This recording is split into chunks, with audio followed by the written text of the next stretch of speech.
Hi സുഹൃത്തുക്കളെ, നമുക്ക് ഇന്ന് തേങ്ങ വറുത്തരച്ച് നമ്മൾ ചമ്മന്തിപ്പൊടി ഉണ്ടാക്കുന്നത് എങ്ങനെയാണെന്ന് ഒന്ന് നോക്കിയാലോ. അതിനായി വലിപ്പമുള്ള രണ്ട് തേങ്ങ പൊട്ടിച്ച് ചിരകിയെടുക്കുക. അതിലേക്ക് ഒരു 8 അല്ലെങ്കിൽ 10 വറ്റൽമുളക് എടുക്കുക. നമുക്ക് എരി എത്ര വേണോ അതിനനുസരിച്ച് കൂട്ടാവുന്നതാണ്. 8 വറ്റൽമുളക് എടുത്തു കഴിഞ്ഞാൽ അത് ഒരു മീഡിയം എരിയിൽ നിൽക്കും. പിന്നെ വേണ്ടുന്നത് കുറച്ച് കറിവേപ്പിലയാണ്. കറിവേപ്പില ഒരു 3-4 തണ്ട് കറിവേപ്പില ഇതിലേക്ക് ഇടാം. എന്നിട്ട് ഇതെല്ലാം കൂടെ സ്റ്റാർട്ടിങ്ങിൽ നമ്മൾ ഹൈ ഫ്ലെയിമിൽ ഇട്ടിട്ട് നല്ലപോലെ ഇളക്കി കൊടുക്കണം. എന്നിട്ട് ഇത് ഒരു ഗോൾഡൻ കളർ ആവുന്നിടം വരെ നമ്മളിത് വറുത്തെടുക്കണം. നന്നായി വറുത്ത് എടുക്കേണ്ടതാണ്. ഇത് ഹൈ ഫ്ലെയിമിൽ നമ്മൾ ഇടുന്നതെന്ന് പറഞ്ഞാൽ പെട്ടെന്ന് നമുക്കൊന്ന് ഇതായി കിട്ടാൻ വേണ്ടിയിട്ടാണ്, അല്ലെങ്കിൽ ഒരുപാട് സമയമെടുക്കും. ഹൈ ഫ്ലെയിമിൽ ഇടുന്നതുകൊണ്ട് തന്നെ നമ്മളിത് കണ്ടിന്യൂ ആയിട്ട് ഇളക്കിക്കൊണ്ടിരിക്കേണ്ടതാണ്. ഇളക്കാതിരുന്ന് കഴിഞ്ഞാൽ അടിയിൽ പിടിച്ച് കരിഞ്ഞു പോകാൻ ചാൻസ് ഉണ്ട്.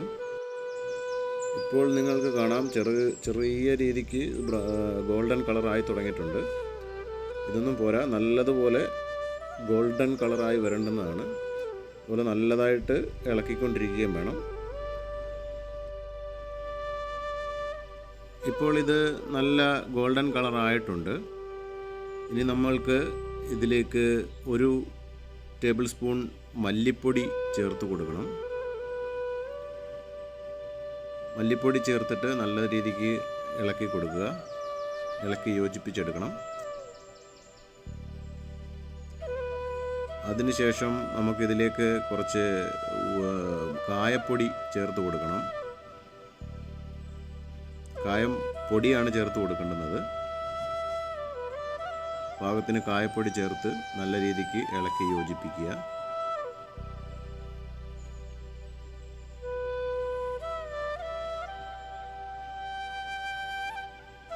അതിനുശേഷം നമ്മൾ ഇതിലേക്ക് കുറച്ച് വാളൻ പുളി ചേർത്ത് കൊടുക്കണം. പാകത്തിനുള്ള പുളി നമ്മൾ ഇതിലേക്ക് ഇട്ട് കൊടുത്തിട്ട് ഇളക്കി എടുക്കണം. അത് ഒരു ലാസ്റ്റ് ടൈമിൽ ഇട്ടാൽ മതി. അത് ഒരുപാട് പുളി ചൂടാവണമെന്നൊന്നുമില്ല. അത് നമ്മൾ അരയ്ക്കാൻ നേരം ജാറിലേക്ക് ഇട്ട് കൊടുത്താലും മതി. ഞാനിപ്പോൾ ഇതിലേക്ക് തന്നെ ഇട്ട് ഇളക്കി എടുത്തിരിക്കുകയാണ്. ഇപ്പോൾ കാണാൻ നല്ല ഗോൾഡൻ കളർ ആയിട്ടുണ്ട്. കറിവേപ്പിലയൊക്കെ നല്ലപോലെ ഫ്രൈ ആയിട്ടുണ്ട്.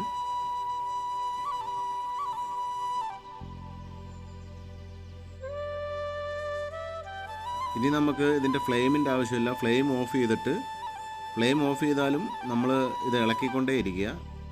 അല്ലെന്നുണ്ടെങ്കിൽ ഈ മസാല ഇട്ടതും കായമൊക്കെ കരിഞ്ഞു പോകാൻ ചാൻസ് ഉണ്ട്. അതുകൊണ്ട് നമ്മൾ അതിൻ്റെ ആ ചട്ടിയുടെ ചൂട് മാറുന്നിടം വരെ നമ്മൾ ജസ്റ്റ് ഒന്ന് ഇളക്കി കൊടുക്കണം. ഇളക്കിക്കൊണ്ടേ ഇരിക്കുക.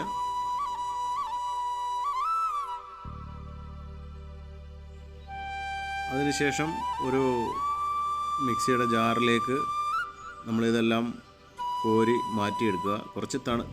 ഒരു മീഡിയം ചൂടോട് കൂടിയിട്ട് വേണം നമ്മളിത് മാറ്റാനായിട്ട്. ഒരുപാട് തണുക്കരുത്, മീഡിയം ചൂട് വേണം. ഒരുപാട് ചൂടും ആകരുത്. മീഡിയം ചൂടിൽ നമ്മളിത് മിക്സിയുടെ ജാറിലേക്ക് കോരി മാറ്റുക.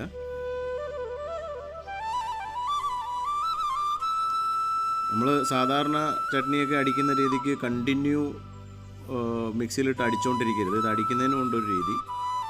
ഇടയ്ക്കിടയ്ക്ക് ഇങ്ങനെ ജെർക്ക് ചെയ്തേ അടിക്കാവൂ. കണ്ടിന്യൂ അടിച്ച് ഇതാക്കരുത്. അത് ഒരുപാട് തരിയായി പോയി കഴിഞ്ഞാലും കൊള്ളില്ല.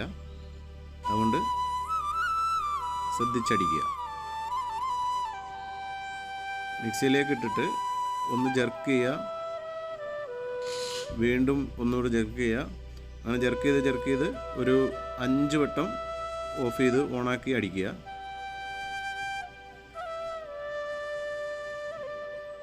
അതിനുശേഷം ഇതിൻ്റെ ജാർ ഓപ്പൺ ചെയ്തിട്ട് നല്ലതുപോലെ സ്പൂൺ കൊണ്ട് ഒന്ന് ഇളക്കി ഇടുക.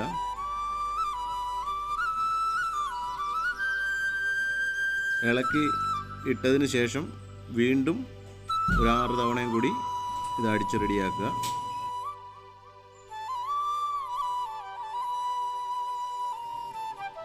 അങ്ങനെ നല്ല രീതിക്ക് ഇത് പൊടിയാവുന്നിടം വരെ ഇങ്ങനെ ജെർക്ക് ചെയ്ത് അടിക്കുക. കണ്ടിന്യൂ അടിക്കരുത്. കണ്ടിന്യൂ അടിച്ച് കഴിഞ്ഞാൽ ഒരുപാട് പൊടിഞ്ഞു പോകും, അത് കഴിക്കാനൊരു ടേസ്റ്റ് ഉണ്ടാവില്ല. പിന്നെ ഇതിനകത്ത് പാകത്തിന് നമ്മൾ ഉപ്പ് ചേർത്ത് കൊടുക്കണം. ഉപ്പ് ചേർത്ത് കൊടുത്ത് പാകത്തിനനുസരിച്ച് ഉപ്പ് ചേർത്തിട്ട് മിക്സിയിൽ അടിക്കുക. ഇപ്പോൾ ഇത് ഏകദേശം നല്ലൊരു പൊടിയായിട്ട് വരുന്നുണ്ട്. അത് പൊടിച്ചതിന് ശേഷം ഞാനത് തുറന്ന് നിങ്ങളെ കാണിക്കാം. പിന്നെ നിങ്ങളുടെ എന്തെങ്കിലും വിലയേറിയ അഭിപ്രായങ്ങളുണ്ടെങ്കിൽ കമൻ്റായിട്ട് അറിയിക്കാൻ മറക്കരുത്. പിന്നെ ഇത് ഇഷ്ടപ്പെട്ട് കഴിഞ്ഞാൽ സബ്സ്ക്രൈബ് ചെയ്യുക, ലൈക്ക് ചെയ്യുക, കമൻറ്റ് ചെയ്യുക.